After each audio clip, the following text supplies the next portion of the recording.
Comme je disais, j'espère que par la grâce de Dieu, nous allons tous très bien, malgré quelques problèmes que nous pouvons avoir par-ci, par-là. Mais le plus important est de nous retrouver dans la présence de notre Père. Mhm. Et nous savons que c'est dans sa présence que Dieu nous renouvelle. C'est ce que la Bible, parole de Dieu, nous dit. Et nous croyons à la parole de Dieu. Et ce matin, mon vœu le plus cher est que le Seigneur puisse renouveler nos cœurs, puisse renouveler quelqu'un qui a besoin d'être renouvelé. Que le Saint-Esprit puisse restaurer une vie ce matin. Soyez bénis et nous allons attaquer notre sujet. Nous sommes toujours dans ce grand thème qui est le vrai combat spirituel. Et notre sous-thème de ce matin, c'est l'autorité spirituelle d'un enfant de Dieu. Je ne parle pas d'un chrétien parce que les termes, franchement, moi personnellement, ça me gêne un peu. Je préfère parler d'un enfant de Dieu, l'autorité spirituelle d'un enfant de Dieu. Et ce matin, bien-aimés, par la grâce de Dieu, permettons que nous puissions aller un peu plus loin. Et surtout, j'aimerais, et mon souhait est que nous puissions recevoir cette parole et que cette parole nous révolte. Et que cette parole nous révolte. Nous avons dit, lorsque nous avons commencé ces grands thèmes sur le combat spirituel, la première des choses, j'ai essayé de souligner ou d'insister là-dessus, c'était la connaissance. Le Seigneur est en train de s'intriguer. Dieu est en train de plaindre son peuple. Il dit, mon peuple est détruit faute de connaissance. Et c'est là où nous voyons l'importance de connaître. La connaissance peut nous amener dans beaucoup de choses, dans le bon, mais l'ignorance peut nous amener très profondément dans la mort. Et en cela, bien aimé, tant qu'enfant de Dieu, Dieu nous a offert la possibilité, l'opportunité de les connaître et de les connaître au travers de sa parole. Lorsque nous parlons de la parole, étant qu'écriture inspirée, et hormis ça, que nous puissions les connaître réellement au travers d'une vie. Et cette vie est établie dans la relation que l'homme a avec le Seigneur Jésus. Parce qu'on peut connaître la Bible comme étant la parole, mais lorsqu'on n'a pas connaissance de Jésus, on est dans l'ignorance totale. Comme je l'ai toujours dit ici, des grands savants, des intellectuels, ils connaissent la Bible, mais peu seulement connaissent la révélation, l'esprit de la parole. Peu seulement les connaissent. Et cette connaissance se révèle dans les fils, parce que le fils est dans les pères est dans les fils, comme le dit Jean chapitre 5, 1 Jean 5, 20. Cette connaissance vient du fait que le Fils est venu pour nous donner l'intelligence, afin que nous puissions connaître le véritable Dieu. Et nous sommes dans le véritable Dieu en Christ Jésus, parce que c'est lui le véritable Dieu et la vie éternelle. C'est là le mystère. Lorsqu'on n'a pas connaissance de ces choses, bien-aimés, on peut prier, on peut aller à l'église, on peut se faire baptiser, on peut tout faire. On peut même parler en langue, on peut guérir les malades. Mais lorsqu'on n'a pas connaissance du Fils comme étant celui qui fait la jonction entre le Père et le monde perdu, bien aimé, c'est une connaissance intellectuelle. Et je disais, l'ignorance peut nous amener à la ruine, à la mort, voire même. J'aime une parole parce que très souvent nous avons cité Osée, mais permettez-moi ce matin de nous attarder un peu sur un verset, de lire un verset dans Matthieu chapitre 22. Matthieu chapitre 22, si vous avez vos Bibles, prenez vos Bibles dans Matthieu chapitre 22.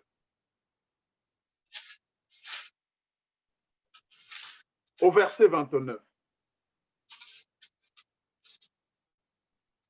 Jésus leur répondit, vous êtes dans l'erreur parce que vous ne comprenez ni les Écritures, ni la puissance de Dieu. Vous voyez, bien-aimés, lorsqu'on ne comprend pas les Écritures, il est difficile de comprendre la puissance de Dieu. Ici, les gens sont venus poser des questions à Jésus par rapport aux impôts, par rapport au remariage ou au mariage après la résurrection de mort.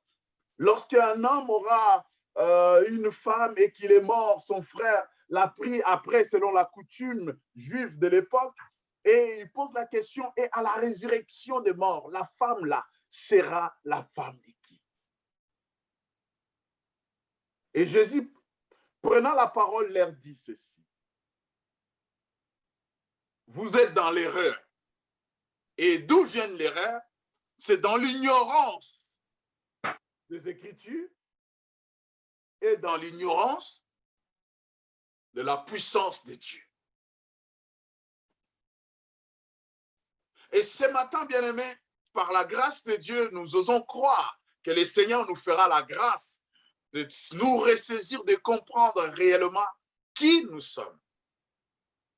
Et je voulais tout simplement nous mettre en garde par rapport à l'ignorance, par rapport au manque de considération de la puissance de Dieu.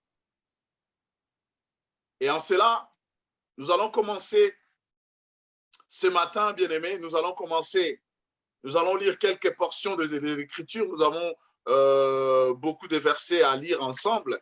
Par la grâce de Dieu, nous essayerons de lire au maximum et le Saint-Esprit nous fera comprendre le reste après. Je suis dans Luc chapitre. Avant Luc, permettez-moi de nous amener d'abord dans Matthieu. Matthieu chapitre 28, toujours là où nous sommes. Allons-y dans Matthieu chapitre 28. Je vais lire le verset 18. Jésus s'approcha et leur parla ainsi. Tout pouvoir m'a été donné dans les ciels et sur la terre. Allez, faites de toutes les nations les disciples. Baptisez-les au nom du Père, du Fils et du Saint-Esprit et enseignez-les à observer tout ce que je vous ai prescrit. Et voici, je suis avec vous tous les jours jusqu'à la fin du monde. Alléluia. Bien-aimés, ici, prenons encore Marc 16, 17. Après, je vais tout expliquer à la fois. Marc 16, 17. Vous connaissez ces versets, bien-aimés. On peut les réciter si vous voulez, mais je veux bien qu'on voie bien dans les Écritures. Voici les signes qui accompagneront ceux qui auront cru en mon nom. Ils chasseront le démon. Ils parleront de nouvelles langues. Ils saisiront des serpents. S'ils boivent quelques breuvages mortels, il ne leur fera point du mal. Ils imposeront le main aux malades et ceux-ci seront guéris. Bien-aimés, nous sommes 40 jours après la Pâque. Jésus est resté avec les disciples plus ou moins 3 ans. Il leur a tout dit, il leur a tout montré. Ici, nous sommes 40 jours après la Pâque. Le Seigneur ressuscite et il vient voir ses disciples. Il a mangé avec eux, il a discuté avec eux, il a parlé avec eux, il leur a montré les signes de sa résurrection. Maintenant, il voulait monter au ciel. Il voulait se séparer d'eux physiquement. Mais pour les rassurer,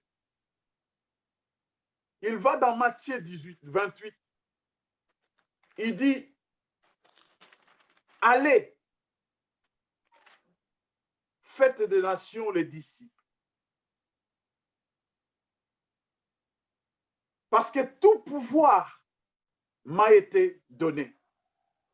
j'ai reçu tout pouvoir du Père. Et par rapport à tout ce que j'ai reçu, je vous envoie à l'effet des nations, les disciples. Et lorsqu'il était avec les disciples, je reviens un peu, lorsqu'il était avec les disciples, dans Luc chapitre 9, la Bible dit, il les appela, il leur donna autorité. Il a donné aux disciples l'autorité sur les démons, sur les malades.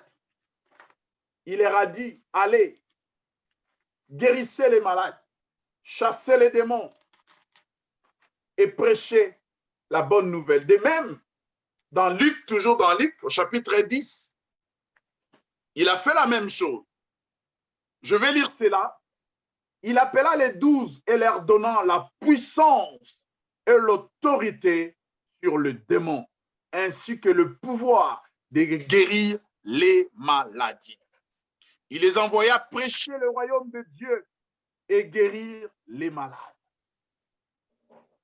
Et dans le chapitre 10, c'est là où il choisira 70 avec la même autorité, les mêmes instructions, mais encore beaucoup plus détaillées, qu'il leur enverra. Et lorsqu'ils seront revenus, ils vont se réjouir du fait que les démons leur ont été soumis. Mais Jésus leur dira, ce n'est pas ça le plus important. Le plus important est que vos noms sont inscrits dans les livres de vie. Bien-aimés, je disais, ces choses demandent à ce que nous puissions les connaître. Et lorsque nous ignorons ces choses, bien-aimés, nous amenons une vie spirituelle ou une vie d'enfant de Dieu des à peu près. Parce que nous ignorons nos droits, nous ignorons tout ce que nous avons comme prérogative. Et lorsque Jésus réapparaît à ses disciples bien-aimés, sur les plans spirituels, il y a toute une cérémonie. Jésus est assis comme dans un conseil des ministres et il est en train de signer une ordonnance, un décret. Il donne les prérogatives qui va avec la mission. Il leur donne une feuille de route. J'ai maintenant le pouvoir, tout le pouvoir. Et ces pouvoirs, je vous les donne. Voilà pourquoi avant que les disciples partent dans Luc chapitre 9 et 10, il a prié pour eux. Parce qu'en réalité, lorsque nous revenons dans les livres de la Genèse, l'homme avait perdu le pouvoir. D'ailleurs, pour aller un peu plus vite, nous n'avons pas beaucoup de temps. Dans la tradition grecque du mot pouvoir, il ressort 5 verbes, 5 mots que je vais énumérer. Peut-être que je vais insister sur 2 ou 3. Il y a Kratos,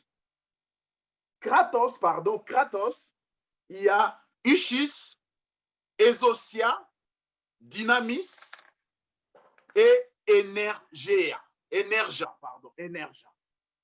Je ne sais pas si vous avez compris un peu. J'ai dit il y a Kratos. Ça fait référence à un cratère. Vous savez, quand le volcan se met en éruption, il y a des cratères. Kratos, Ischus, Exousia. Ce n'est pas exaucement. Exousia, en fait, c'est dans la configuration. Bon, je vais revenir. Exousia, dynamis. Ça vient du dynamite. Explosif.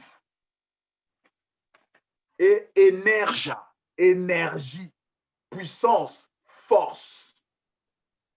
Et lorsque le Seigneur donne ses prérogatives, donne cette feuille de route à son Église, il l'investit. Je prends la configuration de cet enfant prodige. Donc Dieu revêt son Église de cette puissance. Il ne la donne pas verbalement. il la donne sur une ordonnance. Il dit, tout pouvoir m'a été donné. Et quelque chose qui a été donné, je vous le donne. Personne ne l'a demandé. Dieu a donné dans ce domaine. Il a donné. Il n'a pas à demander parce qu'il a donné. Et cette puissance, cette dynamite, cette énergie, cette autorité est à notre disposition. C'est à nous de savoir en faire usage, mais c'est à notre disposition. Et tant qu'enfant de Dieu, et je disais, lorsqu'il y a cérémonie, bien-aimé, il y a témoin.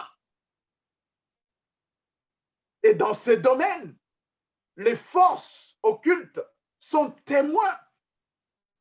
Ils ont assisté à la mort de Jésus. Ils ont assisté quand il est descendu dans les régions inférieures de la terre. Ils ont assisté quand il a repris les clés de la vie. Ils ont assisté quand il a prêché aux démons enchaînés. Et il est sorti vivant et il vivifie quiconque croit en lui. La vie chrétienne, bien-aimé, si vous voulez, ou la vie d'un enfant de Dieu, bien-aimé, ne consiste pas seulement à des jérémiades, ne consiste pas seulement à pleurnicher. Dieu nous a donné des prérogatives, il nous a donné des droits, il nous a donné l'autorité. Et des fois, comme nous n'en savons pas faire usage, et nous pleurnichons. Et nous faisons la prière, nous disons, Élie était un homme de nature comme nous, il a prié. Oui, mais pourquoi à notre époque, on ne vit pas ce que Élie a vécu? Alors qu'Élie n'a pas vécu la même dispensation que nous.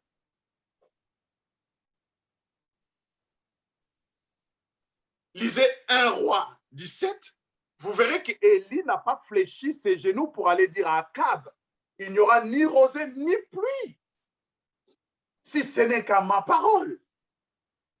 Il savait qui il avait.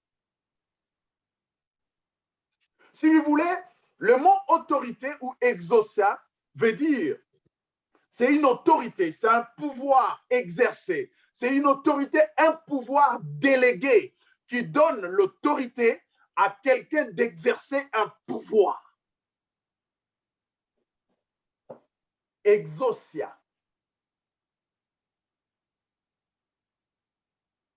C'est un pouvoir, une autorité déléguée qu'on donne à quelqu'un pour exercer un pouvoir. Et c'est ce que Jésus a fait. Il nous a donné l'autorité. Il nous a donné les pouvoirs sur les maladies, sur les démons, sur le breuvage mortel, sur des situations difficiles, sur tout ce qui pourra nous embêter. Il nous a donné l'autorité sur cela. Alors que Élie, il n'avait pas reçu cette autorité, littéralement comme nous. Élie avait seulement connaissance de Dieu d'Abraham, d'Isaac et d'Israël. Il avait seulement connaissance de Dieu El Shaddai, le Dieu tout-puissant.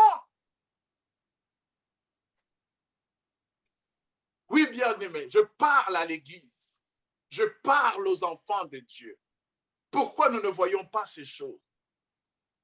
Nous sommes trop dans le brouhaha, nous sommes trop dans le bruit, nous sommes trop dans la distraction. Et à notre époque, lorsque un homme de Dieu ou quelqu'un prie sur quelqu'un et que la personne se met en transe, oh, il a l'onction, il a la puissance, mais ce n'est pas ça. Je parlais d'exaucia, qui est une autorité déléguée pour exercer un pouvoir, pour exercer une suprématie sûre. Et ce pouvoir, Jésus a donné à l'Église. Et je dis, dans les mots en grec, il ressort un mot qui veut dire dynamite. Dynamite, c'est pour dynamiter, c'est pour éclater. C'est lorsque nous atteignons la dimension de dynamite, bien aimé, c'est à ce moment-là que nous devenons dangereux. On peut être un enfant de Dieu, sincère, réel, mais sans connaissance de ces choses. Vivre comme un esclave dans la maison de son père. Voilà pourquoi l'apôtre s'indignera dans le livre des Galates. Aussi longtemps, l'héritier est un enfant. Il ne connaît pas ses droits. Il ne connaît pas, il ne sait pas faire usage de son autorité. Et la Bible dit, cela ne diffère à un esclave. Et nous sommes aujourd'hui esclaves du monde, esclaves du système. Et si l'Église ne se réveille pas, si les enfants de Dieu ne se réveillent pas, bien-aimés, l'Église va être assujettie. Oui, nous attendons la persécution. Mais bien-aimés, la persécution, Élie a été persécuté. Mais quand il avait été question de fermer les ciels, il l'a fait. Il l'a fait. Cela n'a pas exclu du fait qu'il a fui devant Akab, devant Jézabel. Mais il a fermé. Les prophètes de Baal sont morts. Il était persécuté au point de demander la mort. Bien-aimé, quand est-ce que le monde saura que nous avons réellement un Dieu? Je parlais de l'ignorance. Prenons un texte et laissez-moi expliquer ce que je veux dire. Prenons un texte dans les livres des Thessaloniciens. Allons-y rapidement dans les livres des Thessaloniciens. 1 Thessaloniciens 2, je crois. 1 Thessaloniciens 5, 23. Prenons. Je vais essayer d'expliquer rapidement. 1 Thessaloniciens 5, verset 23.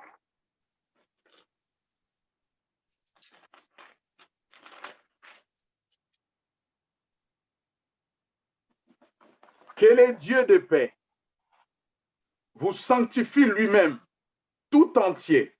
Écoutez bien, que le Dieu de paix vous sanctifie, que le Dieu de paix vous mette à part tout entier.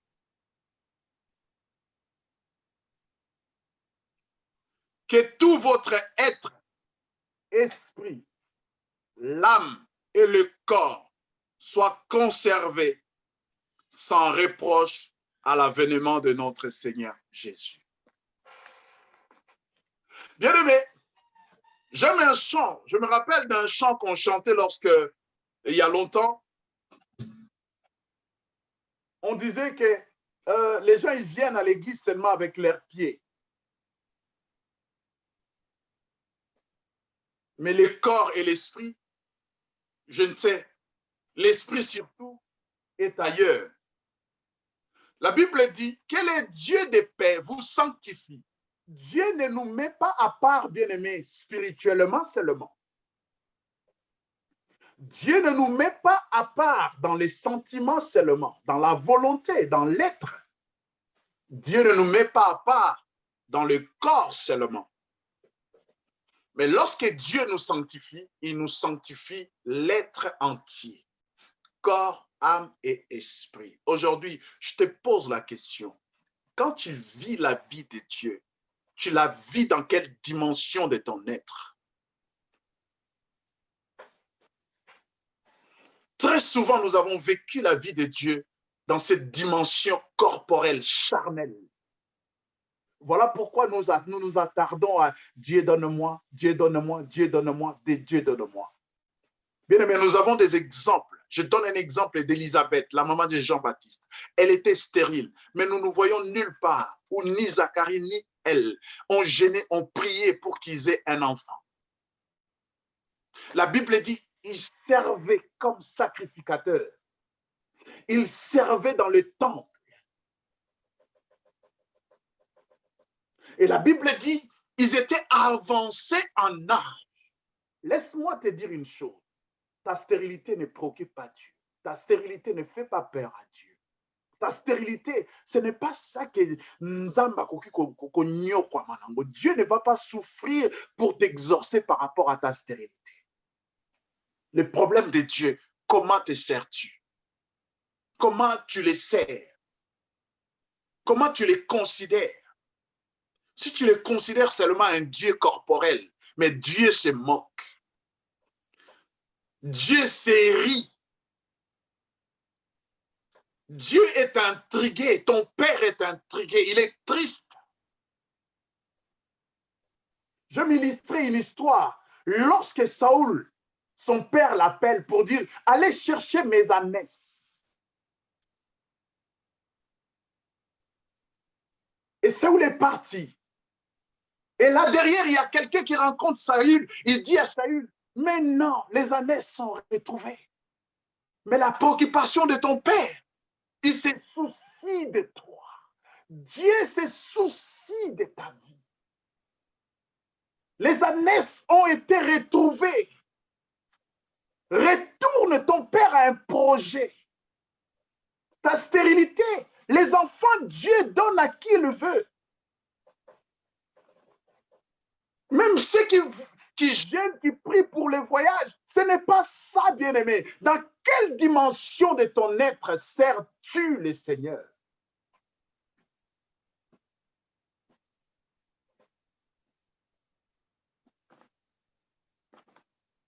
Bien-aimé, nous avons besoin de la lumière de la parole pour éliminer notre âme. La lumière de la parole. Jésus dit, déjà dans le livre d'Ésaïe, la Bible dit, qui est aveugle si ce n'est mon serviteur? Et dans les évangiles, Jésus dit, ils ont des yeux, mais ils ne voient pas. Il parlait aux scribes, aux pharisiens, les docteurs de la loi, les gens qui faisaient respecter la loi. Mais ils ont des yeux, mais ils ne voient pas. Et ce matin, toi, tu n'es pas pareil que ces gens-là. Tu as les yeux, mais tu ne vois pas. Parce que ton âme n'est pas éliminée par la lumière de la parole. Nous avons besoin de la lumière de la parole pour illuminer, pour éclairer. Un illuminé, c'est un initié. Voilà pourquoi vous appelez des fois les Illuminati. C'est des gens qui sont initiés dans un domaine spirituel.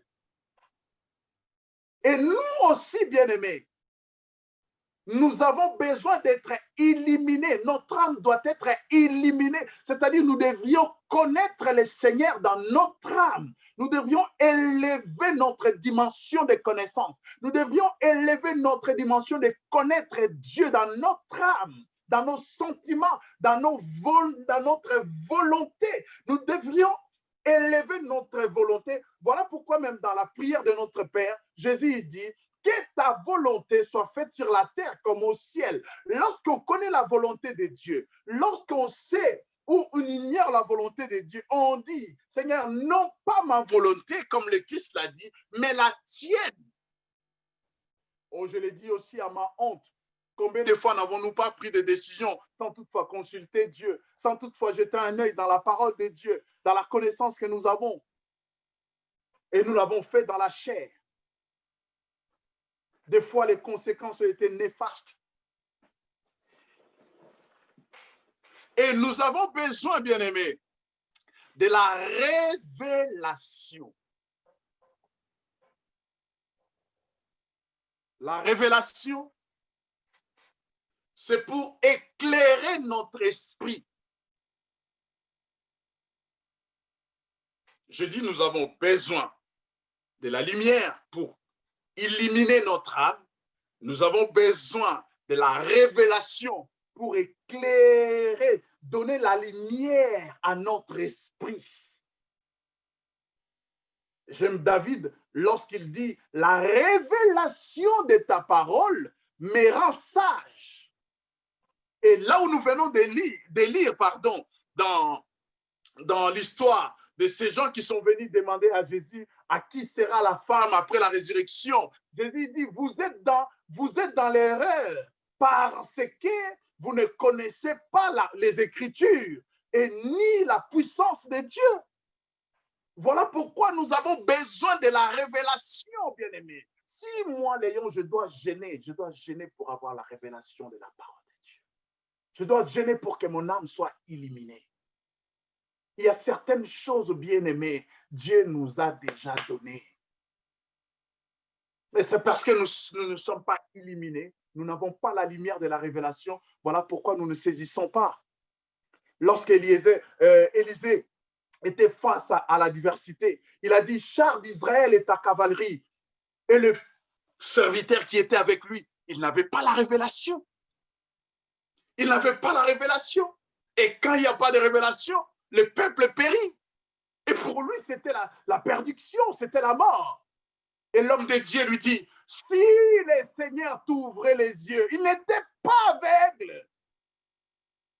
Tu as besoin que tes yeux spirituels s'ouvrent et que ton âme s'élève dans la dimension de Dieu, que ton âme s'élève dans la présence de Dieu pour contempler, pour voir. Bien aimé, il y a pas longtemps, il y a un enseignement qui a été propagé sur YouTube et tout, qui parlait des sorties du corps. Je ne suis pas dans les voyages astrales, je parle de la lumière. Lorsque Ézéchiel dit ces choses, le Seigneur m'avait transporté, il m'avait pris en esprit. C'est ça, bien-aimé. Paul dit, il était pris en extase. Son esprit était en contact avec le Seigneur. Son esprit était en contact avec le trône de Dieu. Bien-aimé, qu'est-ce que vous croyez? Quand Jean, dans l'île de Patmos, il raconte Apocalypse, vous croyez que Jean a vu ces choses comme ça humainement? Il allait mourir.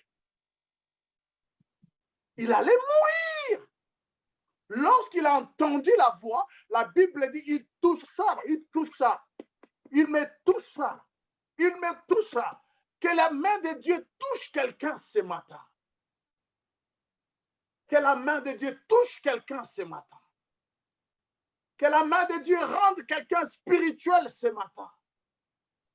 J'ai envie ces choses dans son esprit. Son esprit était élevé dans la dimension, dans la présence de Dieu. Et quand il voit ces choses avec l'illumination de l'âme, il peut les interpréter. Voilà pourquoi aujourd'hui, Apocalypse n'est pas beaucoup enseigné, parce que les gens n'ont pas cette connexion, n'ont pas cette intimité avec le trône de Dieu, parce que c'est la révélation de la parole qui rend sage. Alors l'église actuelle, c'est l'église du temps de la fin, bien-aimé. Nous devrions vivre la puissance et la grandeur de Dieu, parce que si Pierre, si Paul ont vécu ces choses, bien-aimé, c'était l'église du commencement, alors que l'église actuelle, c'est celle que nous prétendons dire qui attend la venue de l'époux. Et nous ne vivons pas ces choses. Pourquoi?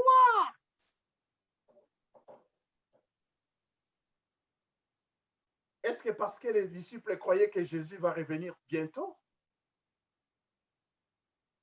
Peut-être oui. Et toi et moi, nous ne croyons pas que Jésus revient bientôt. Voilà pourquoi nous sommes dans la distraction. Même lorsque nous le disons, nous ne le croyons pas. Nous ne croyons pas. Nous ne croyons pas. As-tu de l'huile dans ta lampe? Est-ce que quelqu'un dit, comme Jean l'a dit, que celui qui entend les paroles de ces livres, celui qui entend cette révélation, dit Amen, viens l'époux. Viens l'époux. Nous nous accrochons dans la chair. Nous nous accrochons. Amen, viens l'époux. Amen, viens l'époux. Lorsqu'on a la révélation de la parole, lorsqu'on sait qui on est, on peut dire comme Paul, et Christ est ma vie, la mort m'est un gain. L'autorité spirituelle d'un enfant de Dieu. Il y a des choses qui nous ont fait pleurer et qui nous font pleurer juste.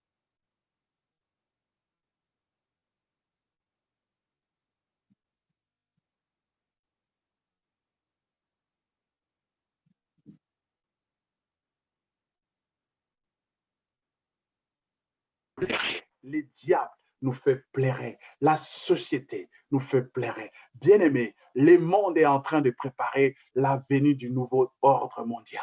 Qu'est-ce que l'Église prépare? Qu'est-ce que l'Église souhaite? Distraction. Mon épouse m'a montré un extrait où Macron il dit La bête arrive bientôt. La bête du combat. La bête arrive bientôt. Vous croyez que ces gens-là sont entrés dans... Ils sont en train de miser la galerie. Ils sont en train de jouer. Parce que, bon, je ne sais pas, qu'est-ce que l'Église prépare? Nous sommes dans les constatations. Je pense qu'il va se passer. Mais qu'est-ce que l'Église aujourd'hui? Toi, étant qu'enfant de Dieu, qu'est-ce que tu prépares? Quand viendra le nouveau? Mais ça doit venir. Ce n'est pas quelque chose où on doit prier, gêner pour que ça ne vienne pas. Sinon, on sera en contradiction avec la parole. Il faut que l'homme de l'iniquité s'élève. Il faut que l'homme de péché s'élève.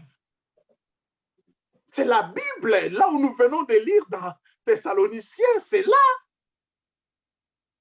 Et la Bible dit, celui qu'on appelle l'homme de péché, et qu'est-ce qui les retient? La Bible dit, il fallait seulement que celui qui les retient soit enlevé et apparaîtra l'homme de l'impie, l'homme du péché. Qu'est-ce que l'Église fait? Parce que ces choses sont véridiques. Aujourd'hui, on ne peut plus nous parler des Illuminati. Dernièrement, je parlais de quelques sectes, satanisme, luciférien, tout. J'ai parlé, on en parle, il y a des vidéos, il y a des enseignements sur YouTube. Mais qu'est-ce que nous, enfants de Dieu, nous faisons? Qu'est-ce que nous attendons? Est-ce que nous attendons le pour venir du ciel ou nous avons les bras croisés, nous attendons qu'ils arrivent? Je disais, bien-aimé, dans Exostia, Dieu donne le pouvoir pour exercer une puissance, l'autorité pour exercer un pouvoir sur le démon. C'est Dieu qui donne. Ce n'est pas un homme. Après quoi, il va aller chanter partout. Après, il va aller dire à tout le monde,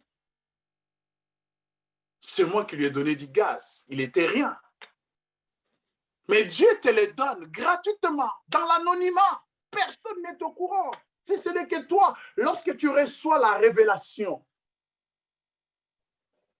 tu reçois la révélation dans ton esprit. Et la parole de Dieu se manifeste dans ton corps. Corps, âme et esprit. La révélation vient dans ton esprit. Elle est sortie par l'illumination au travers de ta bouche et de ton souffle. Parce que tu connais. Et lorsque tu dis, la chose arrive. Mais quand tu ne connais pas, même quand tu dis, les démons te poseront la question. Paul, on connaît. Jésus, on connaît. Et toi, qui es-tu? Non, mais moi, je vous parle au nom de mon pasteur, au nom de... Non. Toi, qui es-tu? Oh, moi... Non, mais toi, qui es-tu? Et vous connaissez la suite. Nkouba. Et beaucoup sont morts comme ça dans nos églises. Ils sont à l'église, mais morts. Ils ont été tabassés parce qu'ils ont touché à des choses qu'ils ignorent. Ils n'ont pas de preuves. Ils n'ont pas de mandat pour exercer un tel pouvoir. Et ils sont allés s'hasarder. Et aujourd'hui, ils sont superficiels. Ils n'arrivent pas à avancer avec les seigneurs. Répands-toi. Le pouvoir que Dieu donne à ses enfants, ce n'est pas un pouvoir humain. Cela n'émane pas d'un homme. Cela ne vient pas d'un homme. Il vient de Dieu. Tout enfant de Dieu a autorité sur les démons, a le pouvoir sur la maladie. Et lorsque nous sommes dans la dynamique, c'est là, quand le Saint-Esprit il vient, selon la promesse dans Actes chapitre 2, vous recevrez de la dynamique C'est ça la tradition littérale. Vous recevrez de l'explosion. Les Saint-Esprit, survenant sur vous. C'est pour terrasser. C'est pour faire exploser. Mais Dieu nous a outillés, bien-aimés. Nous avons parlé de l'armure. Lorsque tu vois un policier vêtu avec sa tenue lui confère l'autorité, comme on dit, l'autorité publique. Il a l'autorité de faire respecter la loi. Il a l'autorité de faire respecter l'ordre, de faire régner l'ordre. Par sa tenue. Parce que s'il vient comme le policier de la BAC, bon, tu ne les connais pas, à moins qu'ils sortent leur carte, tu peux les considérer. Mais quand ils sont en tenue, tu sais que c'est là. C'est le représentant du pouvoir public. Parce qu'ils ont la tenue. As-tu endossé ton équipement lorsque les démons te voient, lorsque le diable te voit? Et est-ce qu'il te voit en tenue?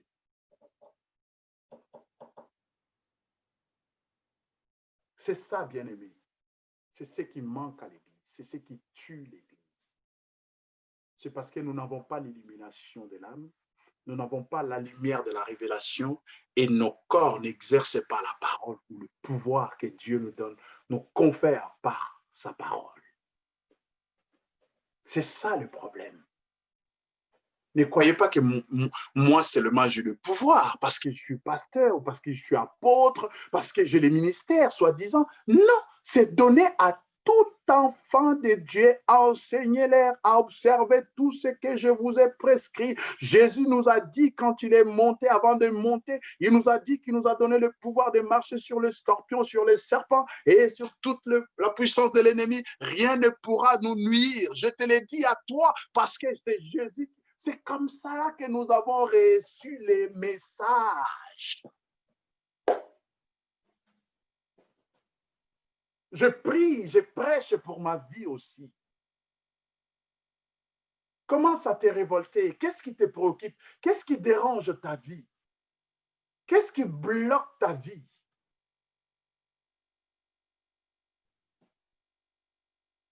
Arrête de jeûner, arrête de prier vaguement. Pose-toi de bonnes questions pour trouver de bonnes réponses. Qu'est-ce qui dérange ta vie? Qu'est-ce qui te préoccupe? Qu'est-ce qui préoccupe ta vie? Qu'est-ce qui manque à ce que Jésus a fait et qu'il te demande de le faire aujourd'hui? Dites-moi un peu. Qu'est-ce qui manque aux promesses que Jésus t'a faites et qui te demande aujourd'hui de faire quelque chose pour qu'il revienne te donner tes promesses à toi propres, tes promesses particulières, tes promesses personnelles. Qu'est-ce qui manque? Il ne manque rien. C'est seulement parce que nous sommes ignorants. Il ne manque rien. C'est seulement parce que nous ne nous posons pas de bonnes questions pour avoir de bonnes réponses. Il ne manque rien parce que nous ne faisons pas la bonne démarche pour avoir l'exaucement dans nos prières.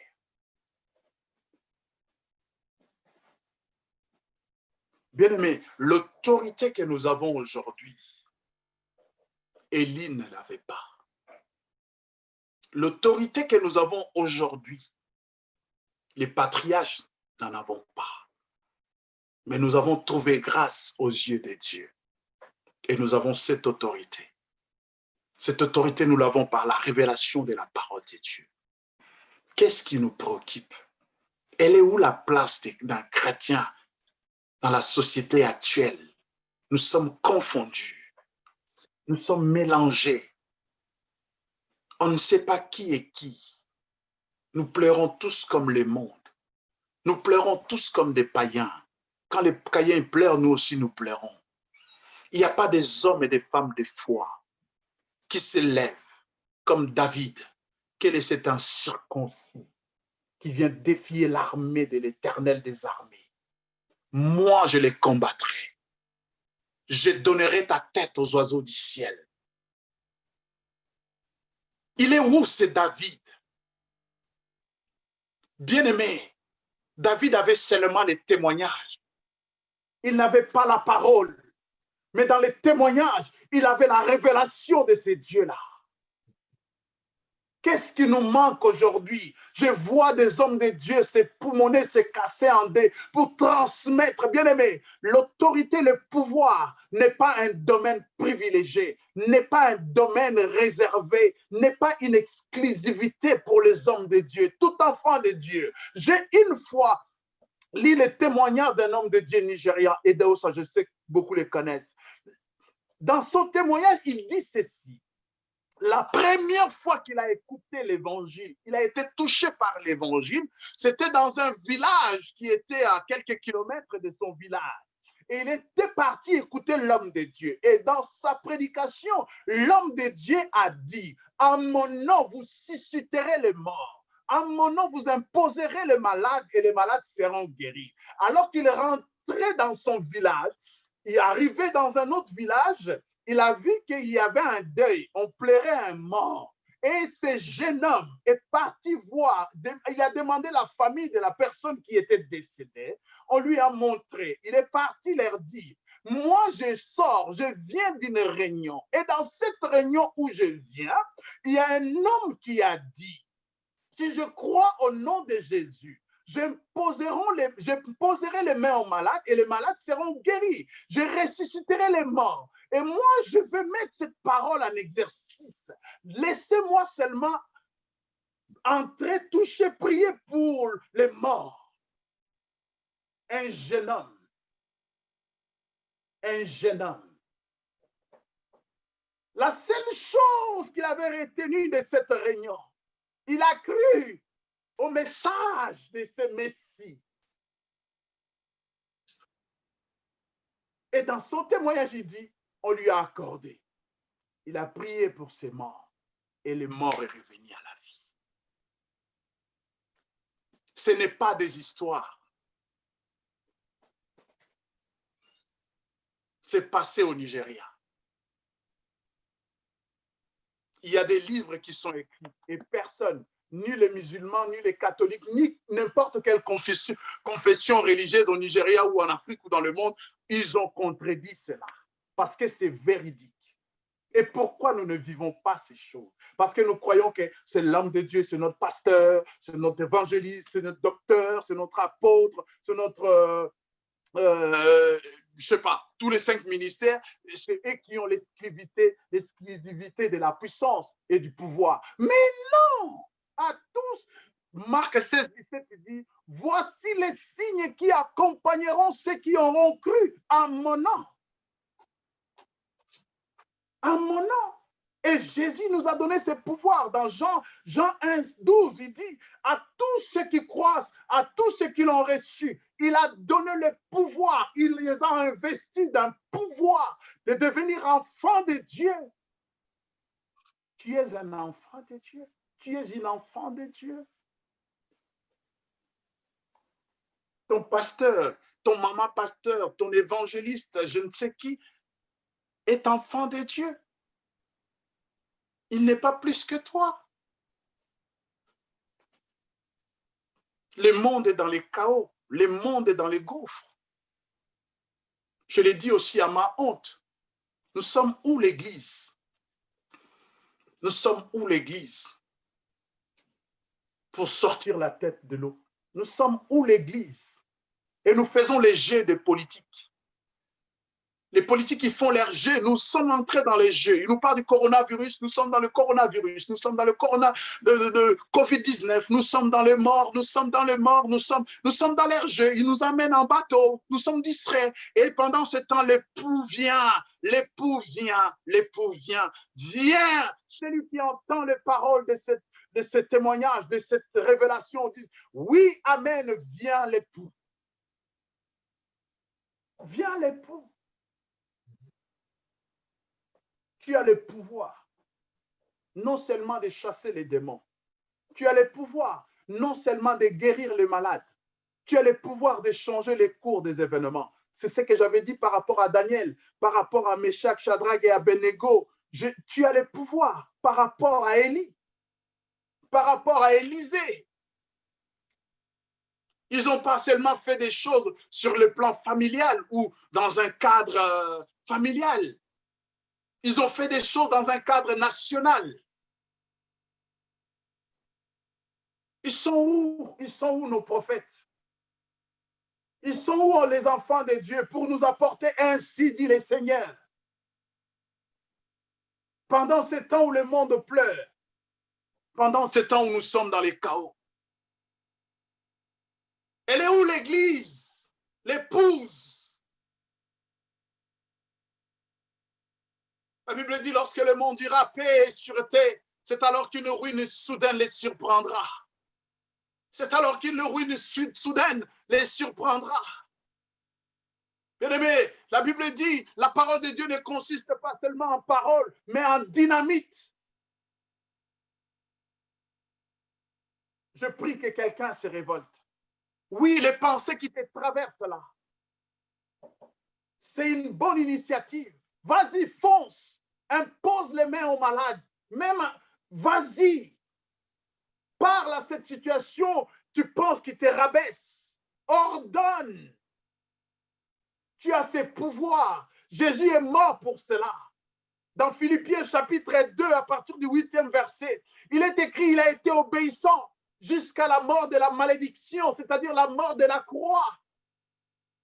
Et c'est pour cela aussi Dieu l'a souverainement élevé et lui a donné le nom au-dessus de tout nom, afin que tous tes problèmes fléchissent les genoux, tous les problèmes qui préoccupent le monde, que l'Église les fasse fléchir les genoux devant le nom de Jésus.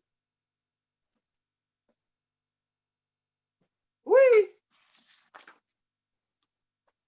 Alléluia.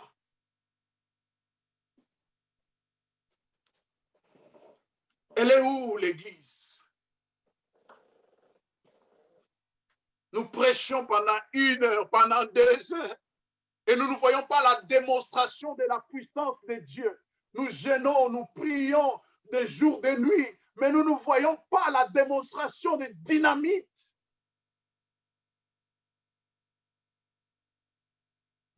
Bien-aimé, toujours dans Luc, à partir du chapitre 9, je crois 9 ou 10, 10, les disciples sont venus dire à Jésus, nous avons vu quelqu'un là-bas chasser les démons en ton nom. Et permet que nous puissions prier que les feux du ciel descendent, qu'ils les consument. Jésus a dit non, s'ils ne sont pas contre vous, c'est qu'ils sont avec vous.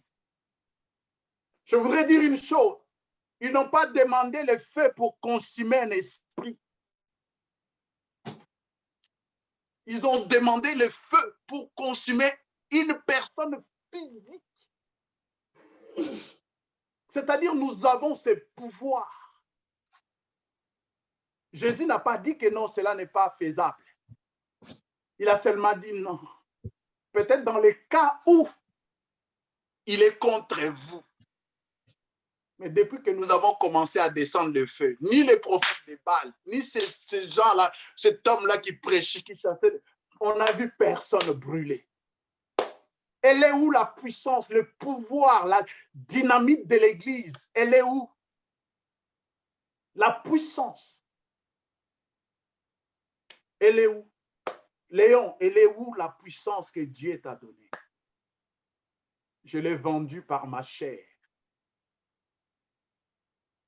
Je vais d'abord satisfaire ma chair. Je me préoccupe trop de ma chair.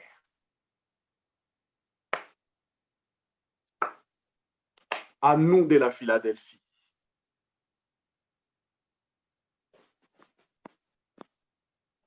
À nous de la Philadelphie. Je reviens. Vous qui suivez ce message est pour l'Église de Dieu. Et nous prions que le peuple de Dieu se ressaisisse. Le temps est arrivé. Lorsque nous récitons ce verset, vous verrez la différence entre ce n'est pas une récitation. C'est une vérité. C'est une vie.